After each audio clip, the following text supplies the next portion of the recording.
Be careful what you wish for, because I'll give it to you in the most twisted way imaginable. You've heard of genies granting 3 wishes, right? Rub a lamp, get rich, fall in love, live forever. Sounds perfect. But what if the genie wasn't a friendly blue cartoon, but a demonic trickster from ancient myth? A creature that lives to twist your wishes into curses. That's the Djinn. That's the Wishmaster. And today we're diving deep into the bloody, wish-twisting nightmare that is the Wishmaster series, where dreams turn into death traps, and the only thing worse than making a wish is hearing it grant. The Wishmaster isn't your typical horror villain. He's not a slasher with a knife. He's not hiding under your bed or waiting in the woods. No, he's waiting in your soul, listening for that one little word. Wish. So what is a Djinn? In Islamic and Middle Eastern mythology, Djinn or a Djinn are supernatural beings made of smokeless fire. They live in a parallel world to humans, unseen yet dangerously present. Some are good, some are evil. The Djinn we're talking about, 100% evil. The Wishmaster, introduced in the 1997 cult horror film written by Peter Atkins and produced by horror legend Wes Craven, is an ancient Djinn imprisoned in a mystical gemstone, the opal known as the fire opal. And if someone's dumb enough to rub that rock the wrong way, the Djinn wakes up. Now, here's where things get dark. The Wishmaster doesn't just grant wishes. He manipulates them. Wish for beauty. He might make your face smooth as porcelain, literally. Wish for revenge.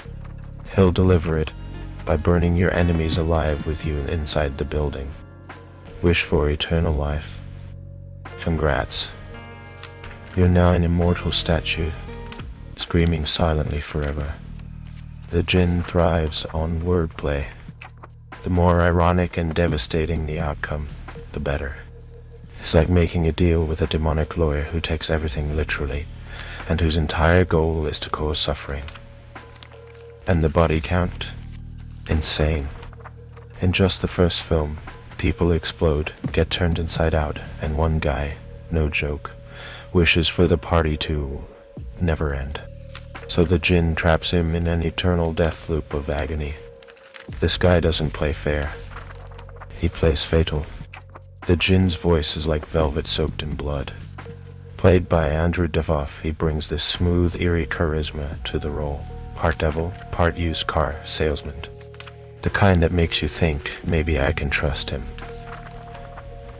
Until your skin starts melting. But where did the Djinn come from? In the Wishmaster lore, Djinn were created long before humans. God made angels from light, humans from clay, and Djinn from fire. And when man was created, Djinn got jealous. Some rebelled. They were cast into a dimension between worlds, called the Void. And they've been waiting ever since, listening, whispering, lurking. The more wishes the Djinn grants, the more souls he collects. And if he manages to get someone to make 3 wishes, he unlocks the gate for his entire race to invade Earth. That's the goal. Not just murder, mass enslavement. It's wish-making as world domination. But here's the problem, humans are greedy. We can't help ourselves. We dream of shortcuts. We want power without sacrifice, love without pain, wealth without work. That's where the Djinn feeds. In the first movie, the main character, Alexandra, accidentally releases the Djinn and becomes his chosen waker. Now he needs her to make 3 wishes. But here's the catch. She knows what he is. So he starts working his way around her, granting side wishes to people she knows, leaving a bloody trail of trickery. He turns her fear into a chess game. Every wish granted pulls him closer to his goal, opening the void and letting his brothers through. Think apocalypse, but with flaming, ancient wish demons. So the challenge becomes, how do you outsmart a being that literally feeds on your desires? The Wishmaster series, especially the first two films, goes deep into this question. It's not just jump scares and gore. It explores temptation, consequence, and the terrifying truth that sometimes getting what you want is the worst thing that can happen to you. Let's break down some of the most iconic, twisted wish scenes. One woman wishes for eternal beauty. The Djinn grants it by turning her into a mannequin. Perfect, plastic, and lifeless. A security guard wishes for the killer to go through him to get inside. The Djinn literally makes a man phase through his body, ripping it open. A man jokes, "I'd like to see that lawyer screw himself." Guess what happens? Yeah, it's exactly what you think. The scary part isn't the blood, it's the logic. The Djinn isn't random. He's precise. He's exact. He listens to every word, and then he flips the meaning upside down.